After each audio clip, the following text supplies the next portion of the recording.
Well, as I just told you, I've just been in a meeting with James Freeman, who is Chief Executive of Reading Buses, who's here with me now. And we've had about an hour talking about a whole range of issues. And what I thought I'd do is have a quick chat with James on camera so that he could tell you some of the things he's been telling me, so get it direct from the horse's mouth, as it were. So what I'm going to do is I'm going to ask James a few questions, and we'll put these up so that everybody can see and hear things direct on my website, hopefully later this afternoon.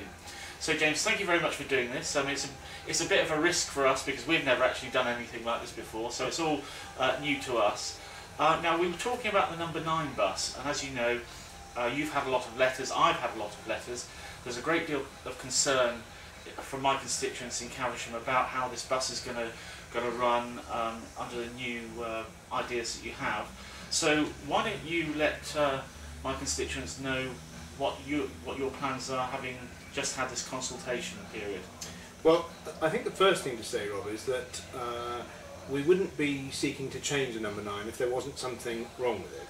And the thing that's wrong with it is that the traffic congestion that we encounter really in 2 main places, around the Caversham Bridge area and in the Shinfield Road, which are opposite ends of the route, means that often, especially in the winter, we deliver a very lumpy service, and indeed that's one of the things that's come out of the very many letters that we've received. Now, equally though, we deliberately went out into public consultation to see what people said, and the message that's come back to us is that there is a good deal of concern, and that's very clear. So we've decided that we're going to extend the period of consultation to the end of September in order to understand really a bit more about some of the ideas that have been put forward in various people's letters. We've had a number of suggestions which are very much... and these are suggestions that you as a bus company hadn't thought of before? Well, we have, in most cases we had already considered them, but when people start to write individual letters, it's interesting the different angles that come out from that. So, and it's a very useful process, I have to say. So we're giving everyone some more time, right. A, to understand what we were suggesting in the first place, and B, to consider the various possible options that we might have to improve on what we came up with. But we're going to have to do something in the end, because the reliability of the existing service isn't really good enough, and it's as simple as that.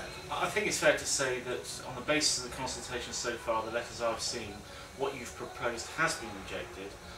But if you've got new ideas that might go some way to resolving the issue, then I think that it's quite right that we should have a look at those and consult and see what you've got to say. Well, at the end of the day, obviously, we have to try and come up with a proposition that is that works, both in terms of driving up customer numbers. At the end of the day, our requirement is to carry as many people as we can on public transport. That's what we're seeking to do.